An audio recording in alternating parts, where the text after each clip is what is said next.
मंत्री जी को जब मैंने कहा आपने हमारे तारानगर को एक विशेष सौगात दी है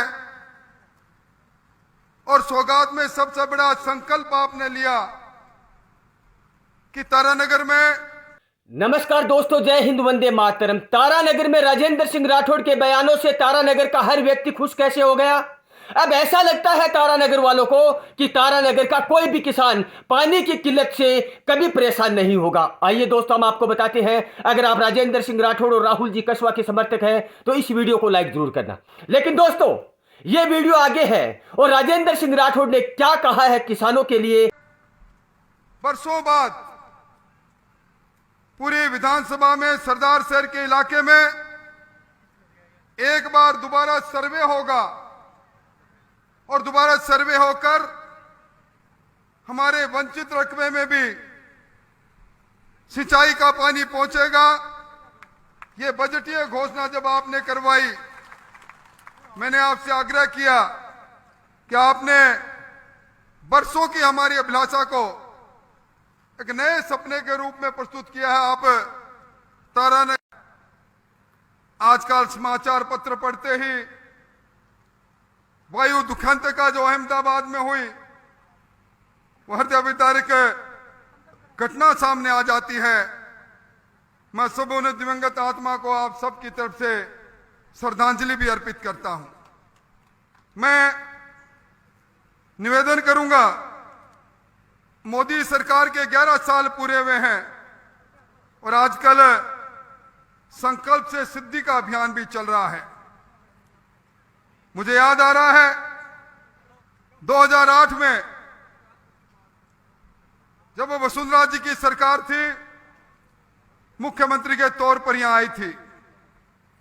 उस समय 10,455 हेक्टेयर में हमने अतिरिक्त सिंचाई के लिए रकबा खुलवाया था और उस समय तय हुआ था कि किसान के अलग अलग जगहों पर डिग्गी बनाकर फुहारे की खेती से किसान की फसल को सरसब्ज करने का काम हम करेंगे।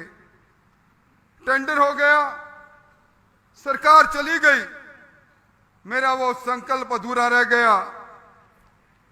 और उसके बाद 2016-17 में फिर बजट में घोषणा हुई और बजट में घोषणा में कैलाश माइनर धीरबाद सावा 11,302 हेक्टेयर में 60 डिग्गियों का निर्माण हो। डिग्गियों की स्वीकृति हुई, डिग्गियों का काम प्रारंभ हुआ, पर संकल्प फिर भी पूरा नहीं हुआ। 5 साल नहर के पानी पर राजनीति करने वाली सरकार आ गई, डिग्गियों को काम अधूरा रहा। रावत साहब, मैंने आपको एक पत्र लिखा और मैं धन्यवाद देना चाहूंगा। आपने 2008 के संकल्प को 2025 में आपने सिद्धि तक पहुंचाने का काम किया। आज 60 उन डिग्गियों का जिनमें बरसों पहले बिजली लगकर सिंचाई का काम पूरा हो जाना चाहिए था, आज वो काम अपने अंतिम अंजाम तक पहुंचा। मैं भजन लाल जी को और आपको बहुत बहुत धन्यवाद देना चाहूंगा। मैं इस बात के लिए भी धन्यवाद देना चाहूंगा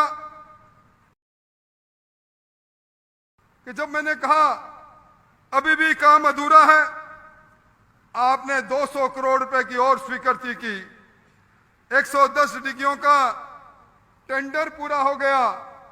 अधिकारी लोग मंच पर विराजे हैं। मैं उम्मीद करता हूं आने वाले 6 महीने में आपको फिर तकलीफ देंगे और वो 110 डिग्गियां बनकर तैयार होगी, किसान की किस्मत को बदलने में अपनी भूमिका निभाएगी। मैं धन्यवाद देना चाहूंगा भजन लाल जी को इस बात के लिए भी, इस बार आपने फिर पिछली सरकार की थोथी घोषणाएं थी, आपने 150 करोड़ बिल्लू, मैरासर, देवगढ़, धीरवास और डुंगरासर के माइनर के लिए स्वीकृत किए। इसके लिए भी मैं आपको धन्यवाद देना चाहूंगा। अभी मुझसे पहले राकेश जी ने एक बात कही थी, इसी गति से चलते रहो। हमारे कुंभाराम लिफ्ट कैनाल का जो रकबा पहले 2,38,000 था, गढ़साना के आंदोलन में वो सीसी एरिया कम हुआ, 1,02,000 हो गया। अब उस एरिया को आप अंतिम पायदान, अंतिम जगह तक लेकर जाओ। मैं निवेदन करना चाहूंगा, इस बार आपने देखा होगा ऑपरेशन सिंदूर, और ऑपरेशन सिंदूर के अंदर हमारे दुनिया के लोकप्रिय मुख्य प्रधानमंत्री जी ने बता दिया कि बदला हुआ हिंदुस्तान है, मजबूत हिंदुस्तान है, आत्मनिर्भर हिंदुस्तान है। पाकिस्तान की मांद में जाकर उस आतंकवादियों के ठिकानों को नष्ट किया और उसके साथ ही 2-3 बातें कह दी कि अब टेरर और टॉक यानी आतंकवाद और बातचीत साथ नहीं चलेगी, टेरर और ट्रेड साथ नहीं चलेगा, और उसके साथ कह दिया पानी और खून साथ नहीं बहेगा। मैं ये बात इसलिए कह रहा हूं, प्रधानमंत्री जी के इस एक वाक्य ने हमारे इलाके की तकदीर को बदलने का एक नया मार्ग प्रशस्त कर दिया। आपको ध्यान होगा 1960 के अंदर सिंधु घाटी जल समझौता हुआ था। हिंदुस्तान के अंदर बहने वाली 6 नदियां झेलम, चिनाब, सिंधु, ये पाकिस्तान को दी गई। रावी, व्यास, सतलुज, इन 3 का पानी हिंदुस्तान को मिला। यह समझौता नेहरू जी ने किया। अयूब खान पाकिस्तान के प्रधानमंत्री थे।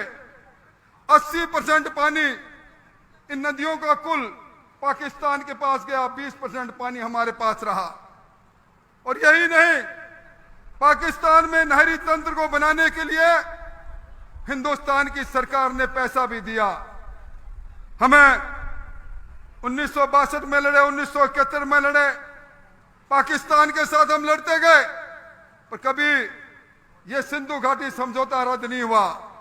इस बार हमारे देश के प्रधानमंत्री जी ने पहले एयर स्ट्राइक किया था, सर्जिकल स्ट्राइक किया था, आपके वाटर स्ट्राइक किया। यह समझौता रद्द हुआ, और मैं आज आपको कह रहा हूं, यह समझौता रद्द हुआ तो ये जो पानी सिंधु घाटी का पानी है, ये 200 किलोमीटर नई नहर बनेगी, 12 सुरंगें बनेगी। ये सिंधु का पानी अब रावी, व्यास के माध्यम से हमारी तकदीर खुल जाएगी। वो दिन दूर नहीं जब आप कहोगे कि आपका एक बीघा, एक खूड़ के अंदर पानी पहुंचेगी। इस प्रकार की इस आधार अब रखी जा चुकी है। चिनाब का पानी सतलुज लिंक से हरिके में आएगा।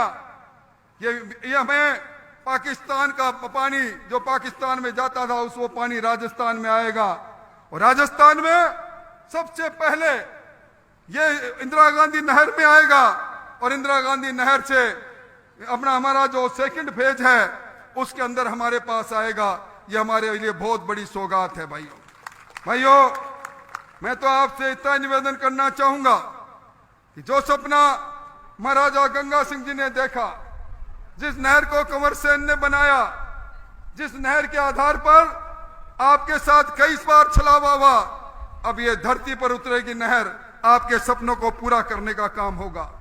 आज राजस्थान में डबल इंजन की सरकार है। अभी कई बातें राकेश जी ने कही। राकेश जी, कर्म छुपता नहीं, धर्म छुपता नहीं, इंसानियत छुपती नहीं, और झूठ और फरेब भी छुपता नहीं। हमने सच्चाई के आधार पर सेवा का संकल्प लिया है। हम उन लोगों में नहीं जो नहर के नाम पर, जाति के नाम पर वोट की फसल काटने का काम करे। हम धरती पर चलकर इन सब में किसान का बेटा देखते हुए इनकी बहबूदी के लिए निश्चित तौर पर काम कर रहे हैं। और आपने देखा होगा किस प्रकार का बदलाव अब हमारे यहां आ रहा है। राजस्थान के अंदर राजस्थान की अर्थव्यवस्था तेजी से आगे बढ़ती जा रही है। राजस्थान के अंदर हमारे पास आधारभूत संरचनाएं मजबूत होती जा रही है। आज हिंदुस्तान के अंदर मोदी जी की अगुवाई में 81 करोड़ लोगों को मुफ्त में अनाज मिल रहा है। राजस्थान में भी 4.5 करोड़ लोग इन योजनाओं से लाभान्वित हो रहे हैं। आज गरीबी की रेखा के ऊपर इस हिंदुस्तान में 27 करोड़ लोग आ चुके हैं। राजस्थान में भी बड़ी संख्या में लोग आ गए। आज प्रधानमंत्री आवास योजना में राजस्थान में 23 लाख मकान बन चुके हैं, 18 लाख मकान अब और बनने वाले हैं। आज मैं कहूं लंबी समय लगेगी। मैं अमृत योजना में पीएचडी के अंदर अब 9 करोड़ की योजना का शिलान्यास भी मंत्री जी से हम करवाएंगे। मैं तो इस मौके पर आपको एक ही बात कहने आया हूं, हम जो कहते हैं वो करते हैं। हम उस पार्टी के लोग हैं जो एक संकल्प के साथ, सेवा के संकल्प के साथ आगे बढ़ते हैं। ये किसान जो धरती का सीना चीर कर अन्न पैदा करता है, इन अन्नदाताओं की सेवा करना हमारा संकल्प है। और ये जो अभियान जल संरक्षण जन अभियान है, आज के दिन संकल्प लेने का अभियान भी है।